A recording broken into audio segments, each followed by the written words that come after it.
Oke. Assalamualaikum warahmatullahi wabarakatuh. Di sini kami dari kelompok 3 akan mempresentasikan tugas dari kelompok kami dengan judul Ketahanan Tanaman Terhadap Serangan Patogen, Virus, dan Nematoda. Di sini kami beranggotakan 5 orang. Yang satu yaitu Eka Septiana Sinaga tidak hadir karena ada halangan.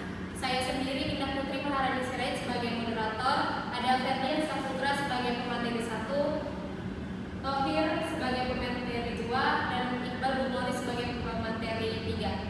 Selanjutnya akan dilanjutkan oleh saudara Ferdi. Kepada saudara Ferdi dipersilakan.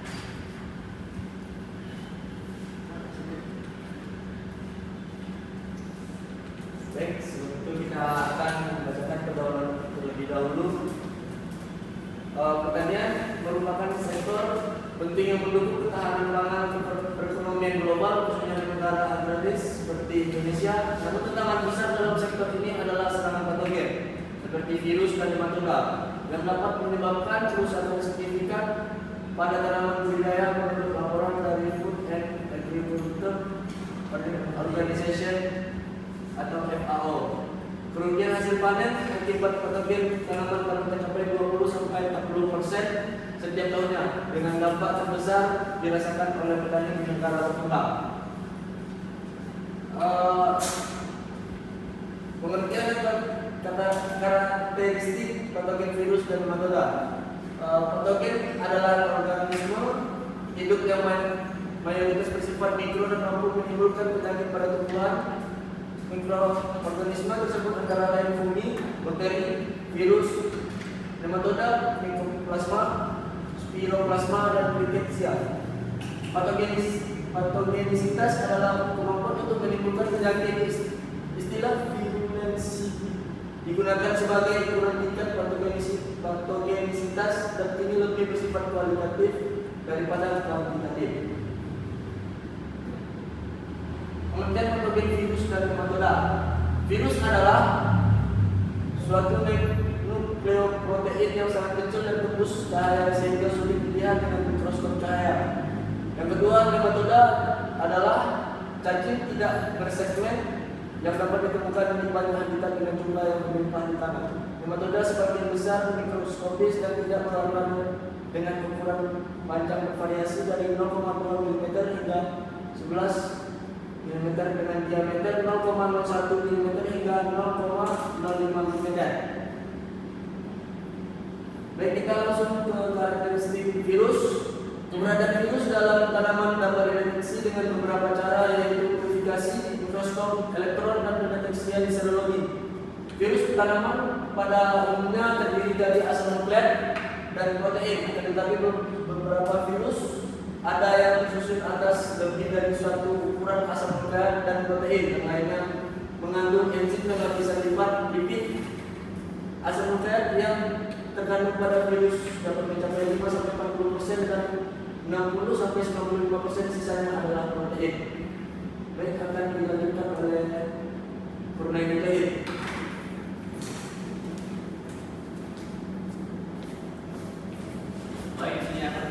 Baik, di sini saya masih sama materinya. Kemudian karakteristik nematoda.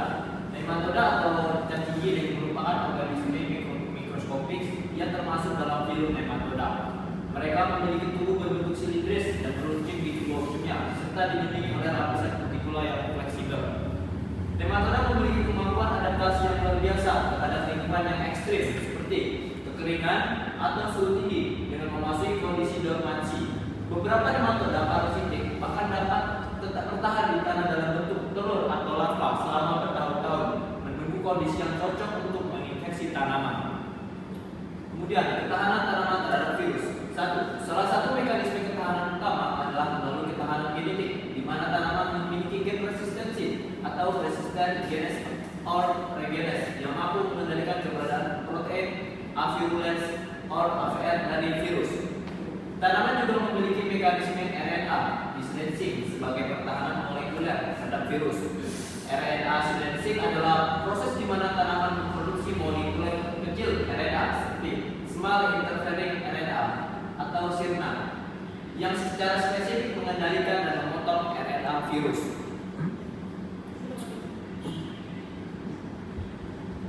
Kemudian, yang kedua, ketahanan sistemik juga memainkan peran penting dalam melawan serangan virus. Salah satu jalur yang dikenal adalah ketahanan sistemik reduksi atau systemic acquired resistance atau SAR. Tanaman juga memiliki kemampuan untuk memodifikasi membran sel sebagai respon terhadap serangan virus. Modifikasi ini melibatkan perubahan struktur dan fungsi membran seperti peningkatan produksi lipid yang berfungsi sebagai tujuh penghalang fungsi untuk membatasi penyebaran. Kemudian ini ketahanan tanaman terhadap nematoda. Mekanisme utama adalah ketahanan genetik yang diatur oleh gen resisten atau RGNS. Gen resisten ini mengenali molekul efektor yang dikeluarkan oleh nematoda secara proses infeksi, seperti protein yang disekresikan untuk memodifikasi jaringan tanaman. Tanaman juga menghasilkan senyawa biokimia sebagai bagian dari mekanisme pertahanannya. Tanaman juga dapat meningkatkan produksi enzim seperti peroksidase dan polifenol oksidase yang memperkuat dinding sel untuk menghalangi penetrasi nematoda. Baiklah, kemudian materi selanjutnya akan dilanjutkan oleh saudara Iqbal Bukhari.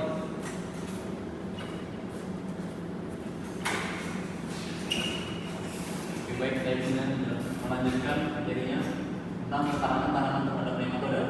Mekanisme lain yang penting adalah penguatan pembentukan struktur makan nematoda. Tanaman juga dapat memanfaatkan respons molekuler sistemik seperti systemic acquired resistance atau SAR atau immune systemic resistance atau ISR. Ketahanan tanaman terhadap nematoda juga dapat diperkuat melalui interaksi mikroba simbiotik. Oke, kita akan melanjutkan bagian kesimpulan. Mekanisme ketahanan tanaman terhadap virus. Yang pertama itu adalah ketahanan genetik, yakni gen resistensi atau R-genes. Bagian B, RNA silensi, yakni menghasilkan molekul kecil RNA atau sirna. Yang ketiga yaitu ketahanan sistemik, yakni systemic acquired resistance atau SAR, diaktifkan oleh asam salisilat atau SA. Mekanisme ketahanan tanaman terhadap nematoda. Pertama yaitu ketahanan genetik atau gen resistensi R-regens. Yang kedua yaitu senyawa biokimia. Yang ketiga penambatan pembentukan struktur makan. Yang keempat respon molekuler sistemik atau SAR dan ISR. Yang terakhir yaitu interaksi mikroba simbiotik. Mungkin cukup sekian penjabaran dari materi kami. Saya kembali